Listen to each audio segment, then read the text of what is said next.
Hi everyone, hello. कैसे हैं आप सब? होपफुली बहुत अच्छे होंगे। स्वागत है आप सभी का शानी क्लासेस में। सभी को गुड इवनिंग। बज रहे हैं शाम के 4। यहाँ पर हम क्लास कर रहे हैं संस्कृत का 2022 का लेटेस्ट पेपर। आपको 22 के प्रश्न करवाऊंगी अब जल्दी जल्दी। सारे पेपर्स के पीछे वाले क्वेश्चन थोड़े ईजी हैं, करवा वो भी देंगे। आपको हर एक चीज़ मिल जाएगी PDF मैनेज करके। आपको कोशिश कर रहे हैं कि सब करवा दें, ठीक है। ये हमारा 7वां पेपर है। आप जुड़े शानी क्लास साथ। जब सभी को जय श्री कृष्णा, राधे राधे। जो पहली बार आए हैं और चैनल को अभी तक सब्सक्राइब नहीं किए हैं, ज़रूर से ज़रूर कर लें। आप बहुत कुछ भूल चूक कर रहे हैं। आपको काफ़ी कुछ इन्फॉर्मेशन मिलेगी, हर एक चीज़ बताई जाएगी, समझाई जाएगी। फिर कोई डाउट है तो वो भी आपके किए जाएंगे, जैसा कि सभी बच्चों के किए जाते हैं। 22 का पेपर, 25 नंबर का पेपर, 1 घंटे का टाइम है। 25 नंबर में आपको सारे नंबर्स, सारी चीज़ें पता है क्या कैसे होना है। अब चलते हैं, देखते हैं वस्तुनिष्ठ प्रश्न। बिल्कुल भी टाइम को बेकार नहीं करेंगे। छा संयुक्त रूप से किससे मिलकर बना हुआ? छा वर्ण आप जानते हैं, ये हिंदी वाला ही संस्कृत में पूछता है आपको। तो ये आधा का और आधा सा, आधा का और आधा या, का और शा, का आधा का और शा। तो छा वर्ण जो है वो संयुक्त रूप से किससे मिलकर बना हुआ है? आप पहले में क्या बताएंगे? तो यहाँ पर आप सभी को मालूम होना चाहिए कि पहले का आपका फोर्थ सही है। फोर्थ जो भी बच्चा बता रहा है उसको मिलता है 1 नंबर। आगे बढ़ते हैं, नेक्स्ट प्रश्न देखते हैं। द्वादश शब्द का बोधक है। आपको संस्कृत में गिनती आती है, जो कि मैंने बोला 1 से 50 तक के याद रखिए। तो 2 होता है, 12, 22, 23। आंसर द्वादश शब्द का मतलब क्या है? कौन सी गिनती है संस्कृत में? तो 12, 12, 12, 12 जो होता है नंबर वो संस्कृत में द्वादश। नेक्स्ट, सक्षम शब्द है। सक्षम शब्द क्या है? कर्मधारय, तत्पुरुष, द्विगु, अव्ययी भाव। सक्षमा शब्द क्या है? ये कौन सा समास है? समास का सिलेबस आपके डीलेट 3rd सेमेस्टर की संस्कृत में दिया, फर्स्ट में नहीं दिया। इसीलिए मैं हमेशा बोलती हूँ कि फर्स्ट का थर्ड में, थर्ड का फर्स्ट में, ऐसे इर्द गिर्द घुमा घुमा के क्वेश्चन देते हैं और कोई कोई सुनवाई नहीं करते हैं। यही चीज़ आउट ऑफ सिलेबस में नहीं मेंशन है तो क्यों देते हैं, लेकिन देते हैं। तो सक्षमा शब्द किससे बना है? तो ये अव्ययी भाव समास से मिलकर बना है। तीसरे में चौथा ऑप्शन आपका करेक्ट होगा। आगे बढ़ते इसी के साथ चौथा देखते हैं। ऊपर जाता है के लिए संस्कृत में क्रिया प्रयुक्त होगी। कोई जैसे ऊपर जा रहा है, ऊपर जाता है तो क्या होगा? निर्गच्छति, प्रतिगच्छति, उद्गच्छति, अवगच्छति। बताइए, ऊपर जाता है के लिए क्या प्रयुक्त होगा? तो हम जानते हैं कि फोर्थ में यहाँ पर एक ही ऑप्शन आपका सही है, वो है उद्गच्छति। फोर्थ में 3 आपने बताया है अगर, तो आपका सही है। नेक्स्ट, क्रिया के जिस रूप से उसके होने के समय का बोध होता है उसे हम क्या कहते हैं? धातु, लकार, काल, कर्म। तो क्रिया के जिस रूप से उसके होने के समय का हमें बोध होता है उसको हम लकार कहते हैं। क्या कहते हैं? लकार कहते हैं। तो ये आपके 5 वस्तुनिष्ठ प्रश्न हो गए ओवर। मुझे उम्मीद है कि आप सभी को 5 में से 5 इतने में ज़रूर मिले होंगे। सक्षमा वाला जो शब्द था समास का, वही शायद आप गलत किए होंगे, नहीं तो आपको आराम से पूरे नंबर मिले होंगे। कोई नहीं, हो जाएगा। आगे बढ़िए। अब बात करते हैं अतिलघु उत्तरी की। सबसे पहला प्रश्न आपके सामने है, लिंग के तीनों प्रकारों के नाम लिखिए। तो लिंग को हम, लिंग के प्रकारों से संबंधित कुछ एक छोटी सी बात है, ध्यान से देखिए। हिंदी में जो लिंग होता है वो 2 होता है, एक पुल्लिंग और एक स्त्रीलिंग, ठीक है। लेकिन जब बात उसी लिंग संस्कृत की आ जाती है तो वो 3 हो जाता है, पुल्लिंग, स्त्रीलिंग और नपुंसकलिंग। इस बात को ध्यान से सुन लीजिए ताकि आपके स्मृति पटल में रहे और आप इसको हमेशा ध्यान से समझते चलें।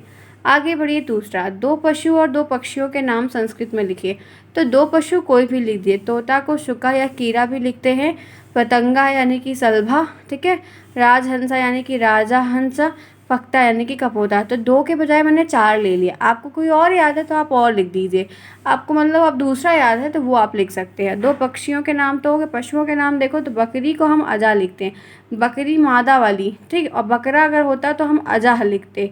दोनों को पता है, ध्यान रखना। कुत्ते को हम स्वाना लिखते हैं, ठीक है, स्वाना भी लिखा जाता है।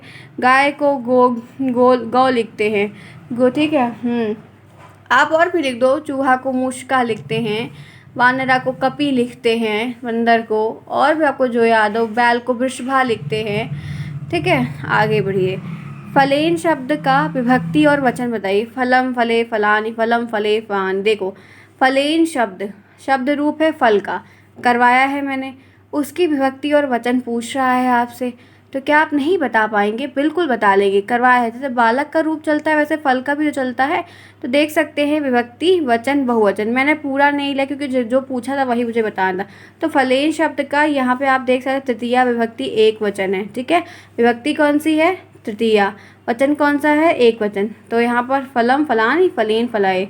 तो ये फलेन शब्द का, पूरा मत लिखना, आप सिर्फ यही वाला लिख दोगे तो वही तब भी ठीक है, या उसे बता दोगे तब भी आपका ठीक है। आगे बढ़िए। नेक्स्ट 9th, रमा शब्द का सप्तमी विभक्ति और बहुवचन। सातवीं विभक्ति बतानी है रमा शब्द की, और वचन बहुवचन का रूप। तो यानी कि आपको ये ध्यान रखना है कि आपको एक शब्द रूप से पहले तो या तो वो दे देगा कि इस शब्द का विभक्ति और वचन बताओ, या तो लिख देगा कि ये चीज़ें बताओ। तो रमा शब्द जो है वो आपको यहाँ पर बहुवचन है, ठीक है, ध्यान रखना। सप्तमी विभक्ति बहुवचन का रूप जो है वो रमा है, यहाँ पर रमा है, यहाँ पर रमा है। आगे बढ़िए इसी के साथ। 9th तक हमने कर लिया। 10th पे आइए। उद्दिष्ट जागृत प्रापे, उद्दिष्ट जागृत प्रापे वरिण बोधत का हिंदी में अर्थ बताना है। सारे इजी श्लोक या हिंदी में अर्थ नहीं आएंगे, इस बात को ध्यान रखिएगा। ये 22 का है और देख लीजिए। तो उद्दिष्ट जागृत प्राप्य वरिण बोधत का हिंदी में अर्थ बताना है। तो ये जैसे कि ये है कि आपको याद नहीं था इसमें, लेकिन कुछ शब्द ऐसे होंगे जिसकी मीनिंग आपको पता होगी, तो उसके बेस पे बनाकर लिख लेते हैं। तो किसका अर्थ क्या है, इसका अर्थ क्या है, अर्थात उठो, जागो, ध्येय की प्राप्ति तक रुको मत। ध्येय मतलब उद्देश्य। उठो, जागो, भागो, ध्येय की प्राप्ति तक रुको मत। मैं सिर्फ और सिर्फ प्रेम की शिक्षा देता हूँ। मेरी सारी शिक्षा वेदों के उन महान सत्यों पर आधारित है जो हमें समानता और आत्मा की सर्वत्रता का ज्ञान देती हैं। यही इसका मतलब है। ये 22 का प्रश्न मैं इसीलिए आपको अभी 10 दिन पहले करवा रही हूँ, ताकि आपको आइडिया रहे कि किस तरीके से प्रश्न आपको देखने को मिलेंगे। आगे बढ़िए। ये सारे के सारे अभी तक 1 नंबर वाले सेक्शन से चल रहे हैं। दूसरा है चाहिए के अर्थ में कौन सा लकार प्रयुक्त है, तो विधिलिंग लकार है। अभी तक के जितने प्रश्न आपको आए 2 प्रश्न आपको फंसे होंगे। एक वो सक्षम वाला जो समास पूछा वो आप बच्चे फंसे होंगे, और एक आपको ये जो मीनिंग वाला पूछा। तो सक्षम वाले में तो मान लो आप नहीं आ रहा है तो किसी से पूछ के टिक कर लोगे, ठीक है, इशारे में हो जाएगा उतना। लेकिन ये वाला जो है बनाकर लिखना होगा, तो इसके लिए आप अपने 2 नंबर मत लॉस करना, बनाकर ज़रूर लिख देना, ठीक है। तो आपको 11 प्रश्न तक मैंने करवा दिया। अब बारी है आपके बड़े प्रश्न की। आइए देखते हैं कि वो कैसे दिए गए हैं। लघुत्तरी प्रश्न का पहला सवाल, 1 से लेकर 10 तक की संख्या संस्कृत में लिखो। इसको मैंने लिखा नहीं है। 1 द्वा त्रया चतुर पंच षष्ठ सप्त अष्ट नव दशा, ऐसे 10 तक की गिनती आप लिख लेना। इसको मैंने आंसर नहीं लिखा क्योंकि पढ़ाया है और बताया है तो आप लिख लोगे। तो ये तो एक अच्छा प्रश्न है, आराम से पूरा नंबर इसमें 2 का 2 आपको मिल गया, मैंने भी आपको दे दिया। आगे बढ़िए। 13वां प्रश्न है संस्कृत शिक्षण की विधियों का उल्लेख कीजिए। तो आप जान रहे हैं कि संस्कृत शिक्षण की विधियाँ हों या आपकी हिंदी भाषा की विधियाँ हों, सब एक ही जैसी हैं। तो मॉन्टेसरी विधि का प्रयोग संस्कृत में भी होता है, किंडरगार्टन विधि का भी प्रयोग संस्कृत शिक्षण में होता है संस्कृत को पढ़ाते समय। डाल्टन विधि का भी हम प्रयोग करते हैं संस्कृत को पढ़ाते समय। खेल विधि का भी हम प्रयोग करते हैं संस्कृत को पढ़ाते समय। प्रोजेक्ट विधि का भी हम प्रयोग करते हैं संस्कृत को पढ़ाते समय। तो विधि विविध उल्लेख कीजिए, तो इसमें से ऐसा करना कि पहले तो नाम लिख देना, उसके बाद कोई 2 जैसे किंडरगार्टन वाली आपको आती होगी, खेल वाली आपको आती होगी, जो भी है, तो आप उनके नाम में थोड़ा सा 2-3 लाइन लिख देना, तो नंबर आपको, क्योंकि 2 नंबर वाला प्रश्न तो थोड़ा बड़ा लिखोगे तो नंबर आपको मिल जाएगा। आगे बढ़िए। नेक्स्ट 14th क्वेश्चन है धातु से आप क्या समझते हो, उदाहरण से। मैंने इसको भी आंसर नहीं लिया है, नहीं लिखा, क्योंकि आप लोग को पता है धातु की परिभाषा आपको अच्छे से करवाई है, बताई है। और कोई भी आप भू धातु, ठीक है, होना, गम धातु, इस तरह से पठ धातु, कोई भी धातु के एग्जाम्पल लिख के तीनों रूप, अगर तीनों पुरुष अगर लिख देंगे तो वो भी चलेगा, आपका नंबर अच्छा हो जाएगा। इस तरीके से जैसे पठ धातु का ही लिख देना, ठीक है। धातु रूप क्या होता है, पठ धातु से पठ धातु के तीनों पुरुष लिख के, तीनों वचन लिख के पूरा ओवर कर देना, एकदम कॉलम वाइज बना के। तो इस तरह के नंबर आपको आराम से 2 नंबर संस्कृत में मिल जाएंगे। आगे बढ़िए। 15th देखिए, संस्कृत भाषा की वर्णमाला को कितने भागों में बांटा जा सकता है। तो संस्कृत भाषा की जो वर्णमाला है उसको 2 प्रकार में बांटते हैं।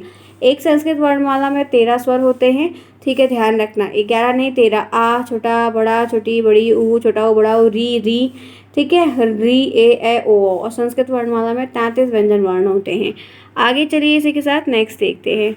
किन्हीं 4 फलों के नाम संस्कृत में लिखो। कोई भी 4 अपने फेवरेट फल के नाम लिख दो। आम, आमरा, ये यहाँ डैश कर लो बीच में। सेब का सेवम, केला का कदली फलम, ठीक है, तरबूज का कलिंगम, अंगूर का द्राक्षा, ठीक है, अनार का दाड़मम। तो ऐसे आप लिख दो जो भी। कटहल का पंचा, कटहल फल में भी आता है, लोग सब्जियां भी खाते हैं, फल भी खाते हैं, ठीक है, अच्छा लगता है। चलिए 17, संस्कृत शिक्षण में ऑडियो वीडियो क्लिप के महत्व को बताइए। तो फ्रेंड देखो, संस्कृत शिक्षण हो, हिंदी शिक्षण हो या कोई साहित्य का शिक्षण हो, जहाँ पर हमें कोई चीज़ समझानी है, दिखानी है, तो ऑडियो क्लिप का महत्व ये है कि ये रोचकता बनाए रहते हैं, कक्षा के वातावरण को खुशनुमा बनाए रहते हैं, निरस्तापूर्ण बनाए रहते हैं, बच्चे ध्यान देते हैं, उनको सुनाई देता है, उनकी जो दृश्य वाली इंद्री है वो भी अच्छे से चलती रहती है, उनकी जो श्रवण इंद्री होती है वो भी प्रॉपर रूप से काम करती है, वो क्लास में अपनी एक्टिविटी मतलब अपनी जो एक प्रेजेंस रहती है उसको बनाए रहते हैं, क्योंकि उन्हें डर रहता है कि हो सकता है कि हमसे क्वेश्चन पूछ लिया जाए क्या दिखाया गया।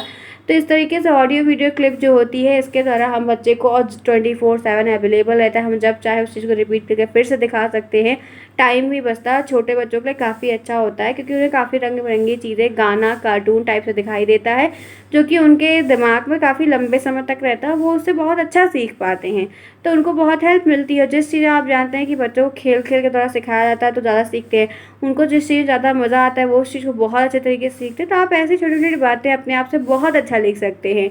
आइए चलते इसी के साथ, जिन्होंने क्लास को अभी तक नहीं लाइक किया फटाफट क्लास को लाइक करें, क्योंकि छोटा पेपर है तो छोटी क्लासेस होंगी। ठीक है फ्रेंड्स, मैं बड़ी क्लासेस नहीं करना चाहती हूँ क्योंकि आपको समय बहुत इंपॉर्टेंट है। आप अपना समय जितना हो सके थोड़ी थोड़ी क्लासेस भी देखिए और अपना सेल्फ स्टडी भी करते रहिए। आइए इसी के साथ 18 प्रश्न देखते हैं। अब आपका भी आज टेस्ट है यहाँ पर, ठीक है, देखते हैं। संस्कृत में अनुवाद देखिए, मैंने हमेशा बोला कि संस्कृत के पेपर में पीछे अनुवाद आपको 4 अनुवाद ज़रूर आ रहे हैं, कई सालों से आ रहे हैं, इस बार भी आएंगे उम्मीद के हिसाब से। तो पहला दिया हिंदी में संस्कृत, बालक हंसता है तो शाह बालका हंसती, क्योंकि बालक लड़का है तो लड़के के लिए हम शाह प्रयोग करते हैं, लड़की के लिए हम सा प्रयोग करते हैं, तो बालका हंसती। शीला ने पुस्तक पढ़ी तो शीला पुस्तकम अपठत, उसके बाद अपठत, उसके बाद पत्ते गिरते हैं, ये बहुत आता है, तो वृक्षात पत्राणि पतंती। अब एक क्वेश्चन ये है जो आज आपको कमेंट बॉक्स में बताना है, मैंने 3 आपको इसीलिए बता दी, मैं देखना चाहती हूँ कि आप कर पाते हैं अनुवाद या नहीं कर पाते हैं, तो ये आपको बताना है। तो इसका आंसर आप मुझे सभी लोग कमेंट बॉक्स में ज़रूर बताएंगे 18th का, ठीक है। तो फ्रेंड्स, आपकी ये क्लास सिर्फ और सिर्फ 12 मिनट की हुई, मैंने पूरा पेपर आपको ख़त्म करवा दिया, और इसी तरीके से आपको जल्दी से जल्दी ये पेपर अपनी कॉपी में भी सॉल्व करना होगा आपको डेली, ताकि आप टाइम पर कर पाओ क्वेश्चंस को।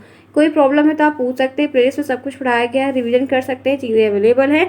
मिलते हैं फिर नेक्स्ट में, शाम को मिलेंगे, क्लासेस करेंगे, जो भी चीज़ें होगी। टेलीग्राम से कनेक्टेड रही, मुझे टाइम मिला तो मैं आपको सारी चीज़ें बताऊँगी क्या करें, लेकिन टेलीग्राम को ज़रूर से ज़रूर एग्ज़ाम तक ज्वाइन कर लीजिए ताकि कोई दिक्कत ना हो आपको, होती है तो कमेंट बॉक्स में पूछिए। मिलते हैं फिर नेक्स्ट में, बाय बाय, टेक केयर।